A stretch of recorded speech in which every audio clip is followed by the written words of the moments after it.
Hi, namaste. Still morning for 12 more minutes. So good morning from Taiwan. Let me get myself adjusted. Oh, I want to go back to something very basic today, even though we're like 310 videos into this. Let's go back to something basic. Like if you were to ask me where to start, you have some inkling that you long for something, you know that something's missing, you know that there's more that you could be than you are. You even question what you think you are. And all this is the beginnings, okay? The rumblings. Some way that the inner you is talking to the outer you, piquing your interest.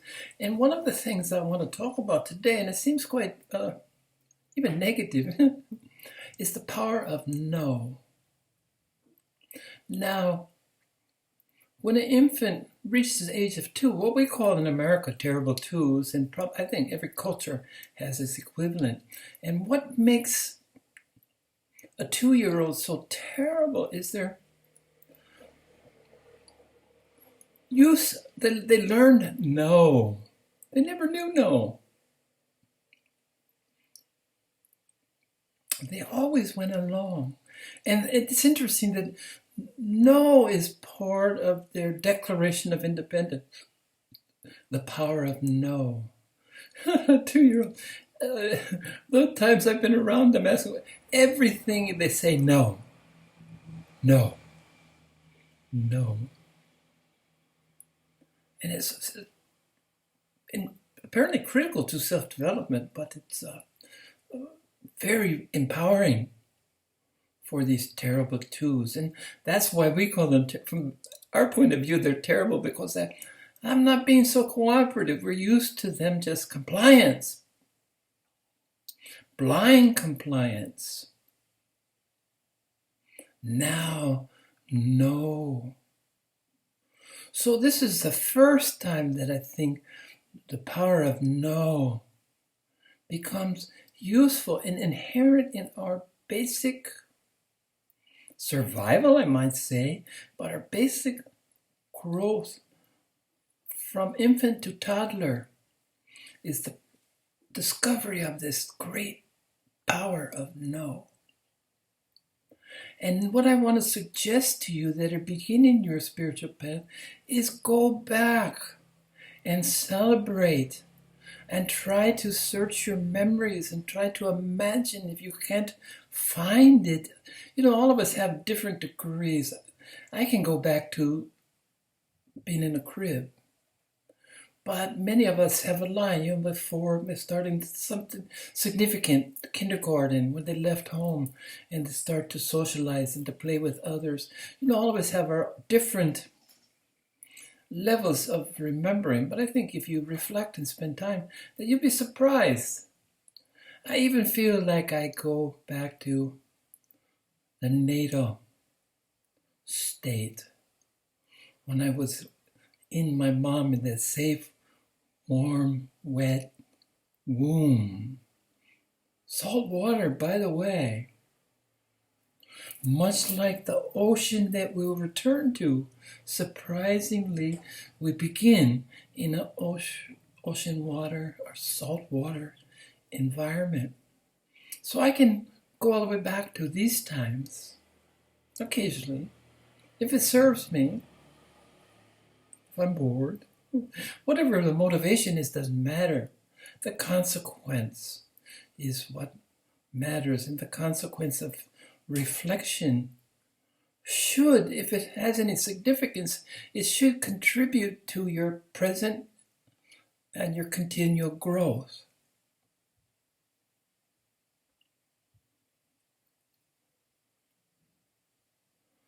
So I want to start with this power of no.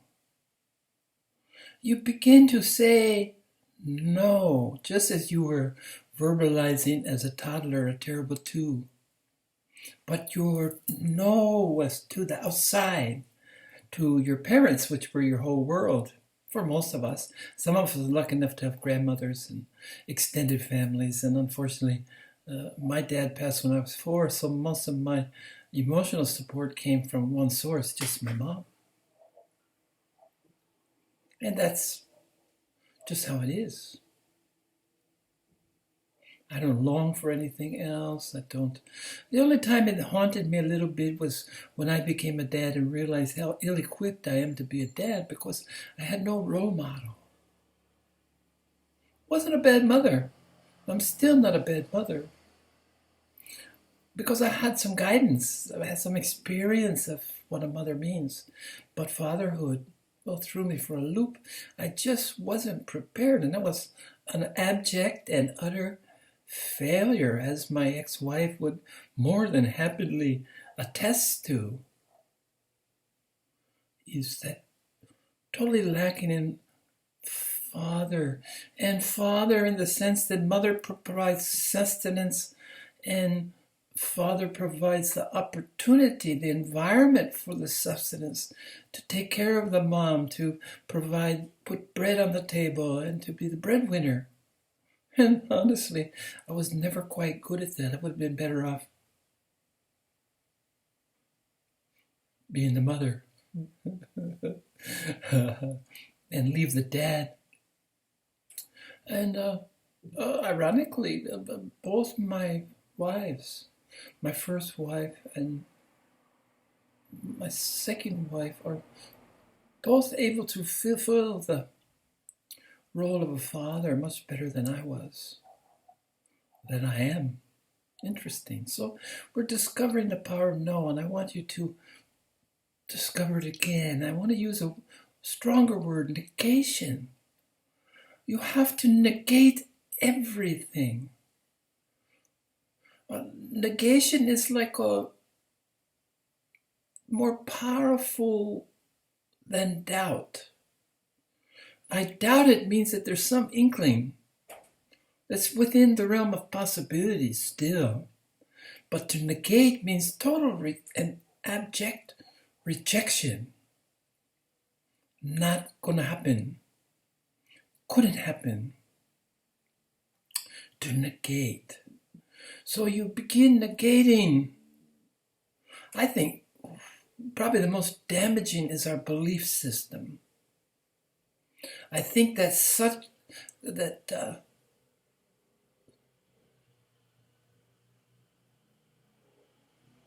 helps us. I'm looking for a word to sustain, to suture. Is that the? No, I don't think so. Where's my word? But to create an environment so that other things, from which other things can spring. So belief system is where I would begin with negation. Past doubt, doubt first, then start negation, the process of negating. And the process of negating, to find what's real, the best methodology is to eliminate the unreal, because at first blush, it turns out there's a lot more unreal in our lives than there is real, even though real is just our blindness, our understandingness, our being in a slumber.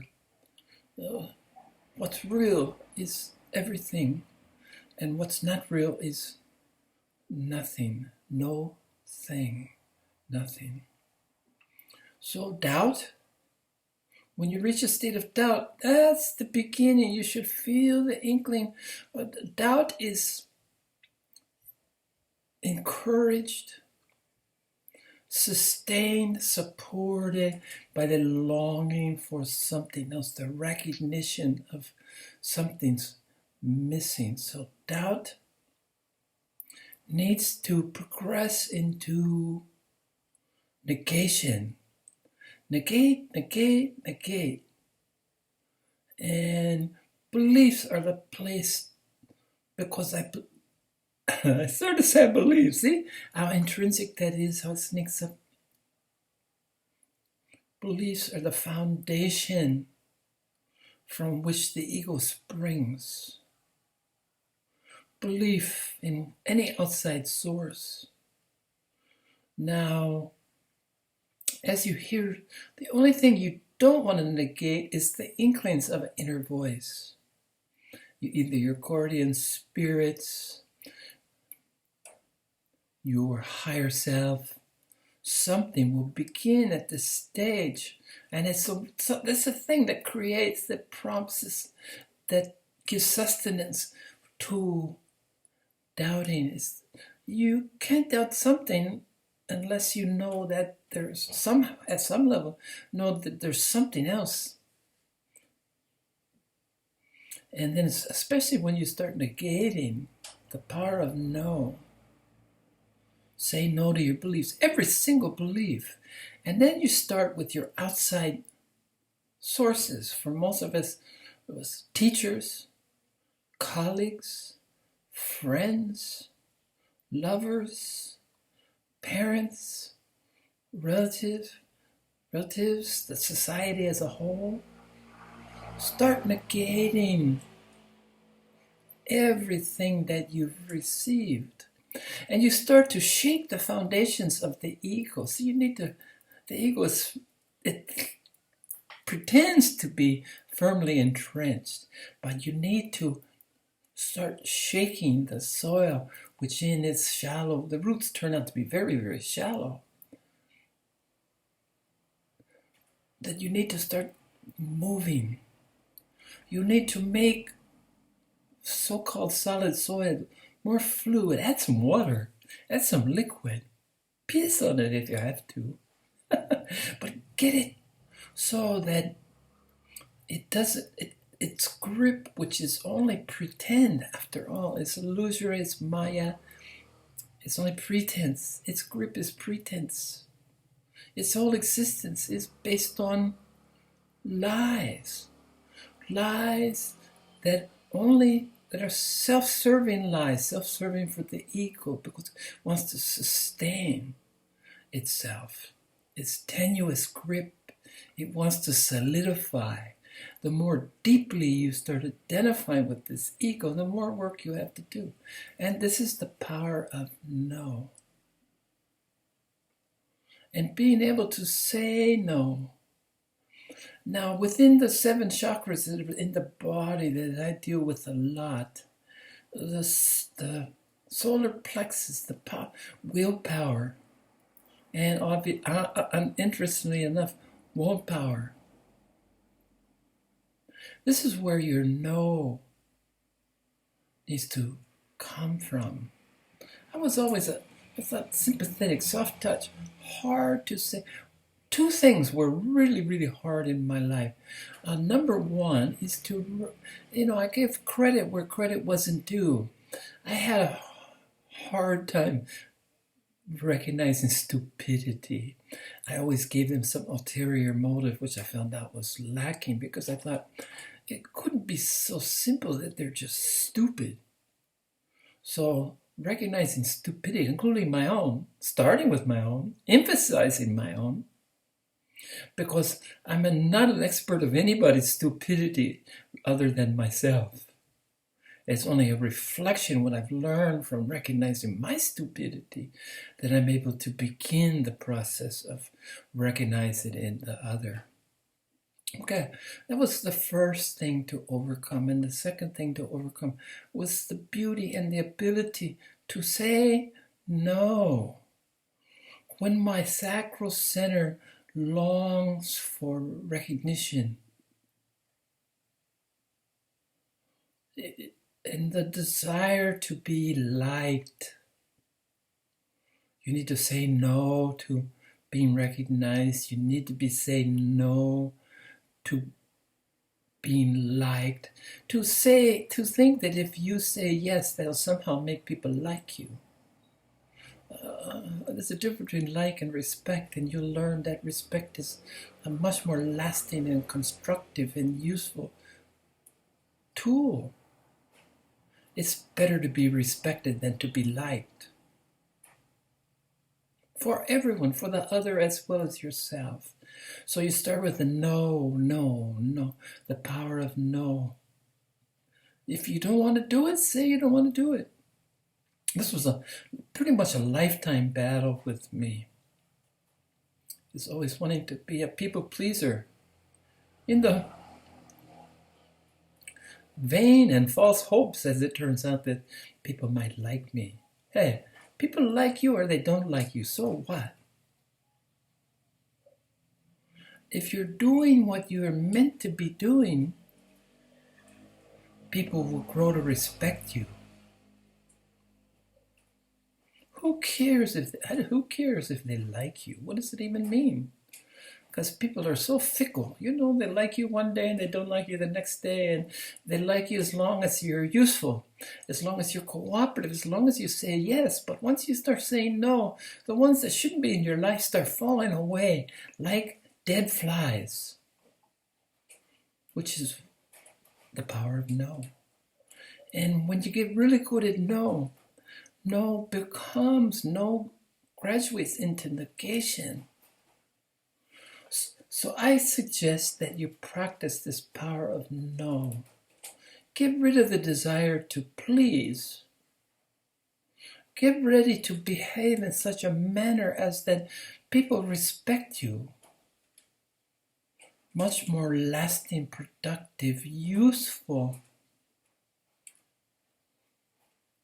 impression, impact on the other. They respect you as you become your authentic self. And this is the big S. And to become your authentic self, you have to risk not being liked. Not pleasing everyone. Maybe not pleasing anyone. But how about pleasing yourself with the big S, not the little s? Pleasing yourself with the little s is the ego, and you just become more and more foolish, more delusional. So start with doubt and practice the art of saying no. When you don't want to do it, you don't have to do it. And if you do something out of obligation, it negates the whole purpose. It's only selfless, unrequited giving that has any impact. Give anonymously. Give wholeheartedly. Give without expectations. Recently, I said something to my brother that made him pause. I said, if you don't expect anything from anyone, guess what?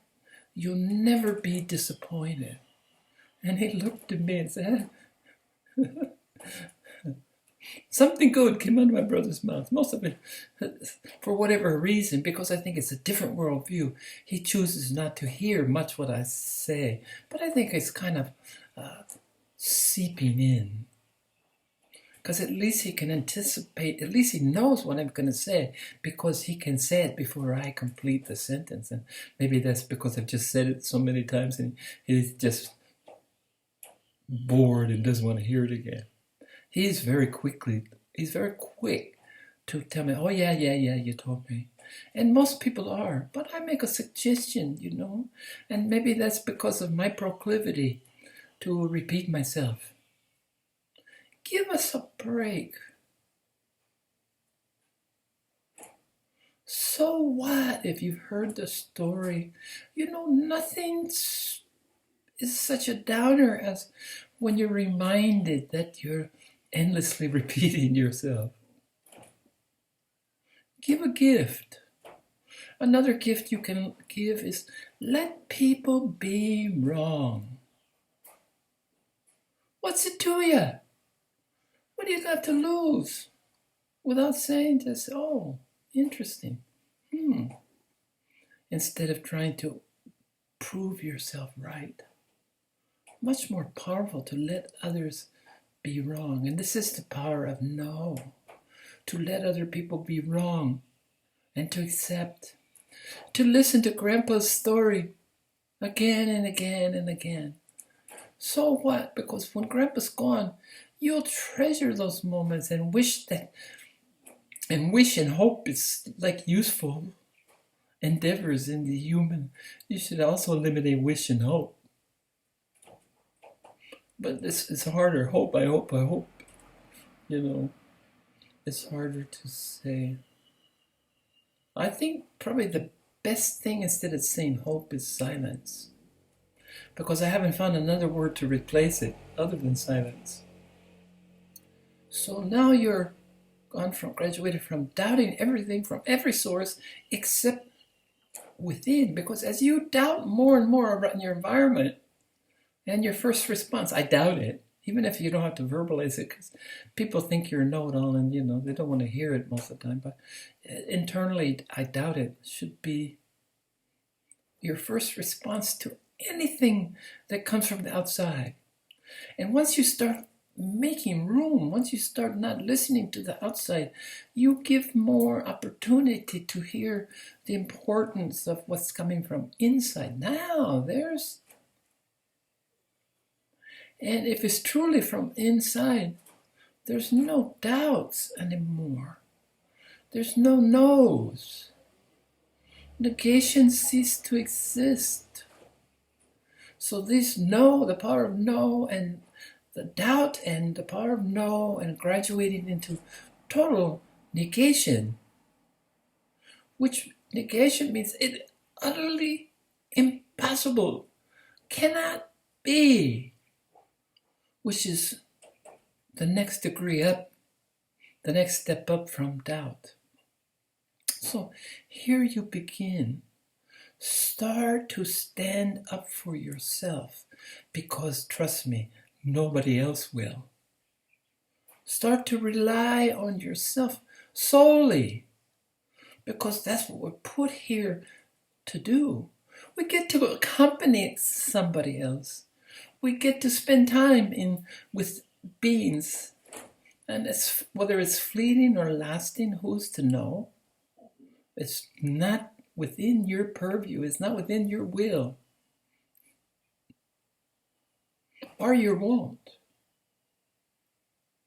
What sticks, sticks. What doesn't stick, passes on, and you take what you can and you use it and you grow it. You fertilize it. You nurture it.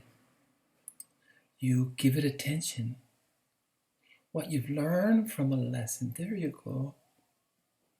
What you've learned is so much more important than what somebody tells you. Doubt, power of no, and ultimately negation for everything, including moi. Maybe starting with moi. Those of you that, a select few that may be even listening, maybe even give an opportunity to hear what I have to share. And again, the power of one. I love that. And there was a video I saw, Power of 10, where they took, to demonstrate, they took like a scene looking down, and they multiplied it by 10 and multiplied it by. And before, the power of 10 is so incredible that it doesn't take too many tens when you're way out in outer space looking at the little blue marble. 10 times 10 times 10. Rapid progression, and it's a good it's a good foundation for meditation. It's a good practice, power of 10. But I want to stress the power of 1, because it's all one. That's all there is 1. 10 is just a division of 1.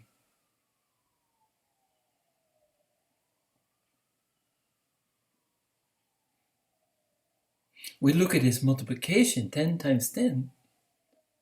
Yes, 10 times 10 times 10, but it's 10 times the illusion that's 10 times farther from oneness that is taking you.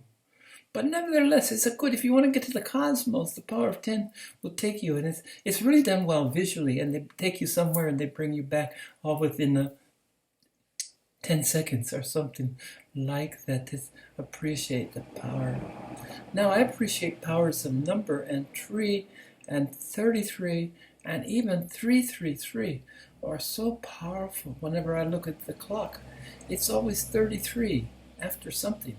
I love 1333, which is 333, No, that's 1:30. 15:33 is what I love. See, my military time, even though I use it, I never was in the military, so I'm not really that familiar with it. I know 15, you just take away 2 and you got 3. So 15:33 is like my ultimate time of the day. And I'm meditating at 15:33. I've gotten back into 2 to 4. It just fits my schedule. It's wife's nap time and bath time. Kitties are sleeping. I don't need to start doing something until 4. Preparing dinner or whatever is on the plan. So I do my shopping and get everything, my nap. I like 10 to 2 to nap, honestly, but I'm getting up at 4, 5, 6. So by 10, I've been up 5 hours, long enough. Take a nap till 11 or 12, 1 or 2, one's better.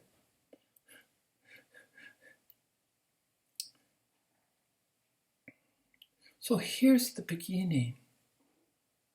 The beginning is to learn to listen to nothing else but the voice from within. And it's funny, the voice is soft until it gets louder, because it's like, if you pay attention to it, if you notice it, it grows stronger. It's just like water in it, or nurturing it, enhancing it, encouraging it. It's encouraged by your recognition.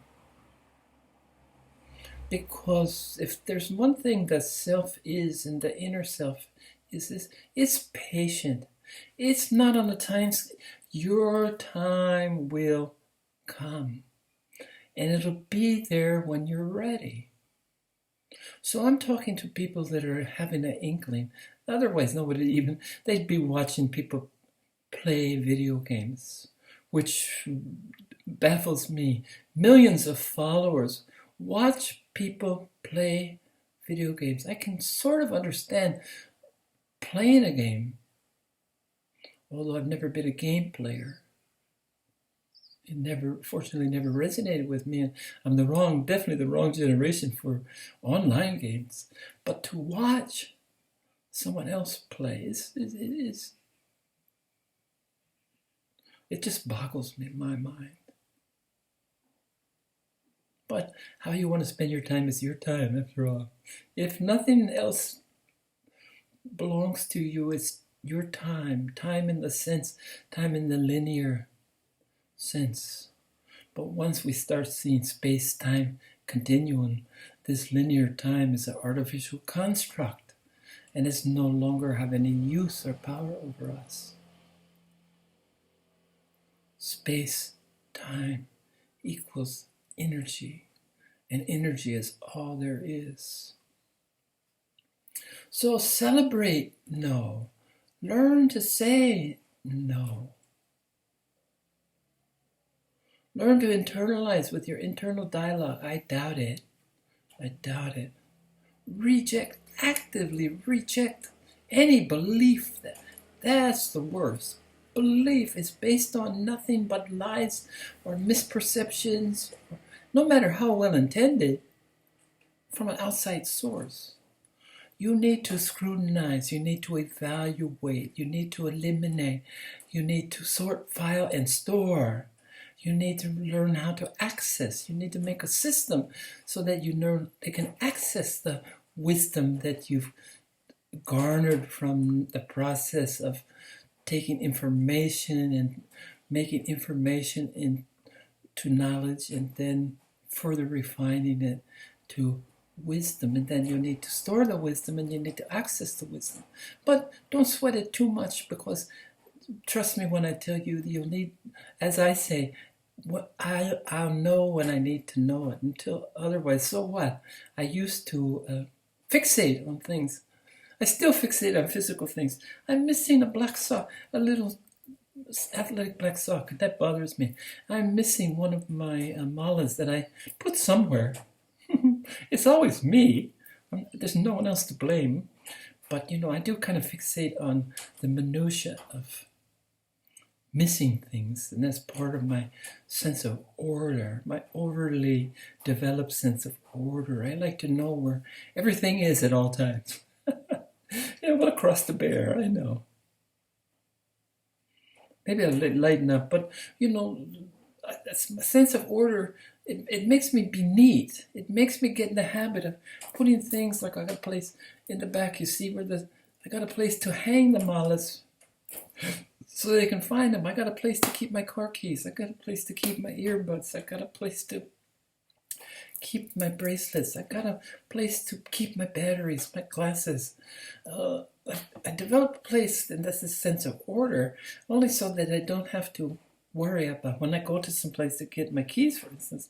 They better be there, or I screwed up somehow. It'll eat at me. It'll bug me. So we each got our own little idiosyncrasies to bear, don't we? Yeah. So back to the topic, power of no. The beauty of negation. Negation is the process of eliminating the not so. So that as you eliminate the not so, as you mine, as you sift and discard the not so, the nuggets of what is so are what's remained. And that's what we're here to deal with, to find out what is so. By the way our mind works, we need to first start with negation. And negation is a stronger, remember, it's doubt, the power of no, and the ultimate expression of rejection is negation. You wipe it out of existence. It doesn't even, right where it's gone to the junk pile where it belongs. The ego will join it. And you know, this junk pile, this negation, the foundation, the bottom of of what you don't need is your beliefs. So that's what you reject first. So that's the that's the tinder. You know, you light that and it burns because purity, fire achieves purity. And I'm going to talk about the violet consuming flame as the ultimate expression of fire at its best, where it negates. It totally negates, it destroys, it vaporizes, it disappears. Karma. And we need to have a daily practice, because being alive is we accumulate, no matter how selfless, how pure, how innocent we live, we still, by living, we accumulate karma. So it needs to be a daily practice. You've eliminated all your past karma, which negates, it helps you escape the wheel of samsara, the rebirth. You don't have to come back to resolve unfinished projects with others. But you need to learn how to have a daily practice. I included in my meditation that you burn up the karma, because it will accumulate quickly. Every second we're alive is another opportunity to accumulate some karma. So it takes practice and diligence and awareness to get rid of that karma. So just say no.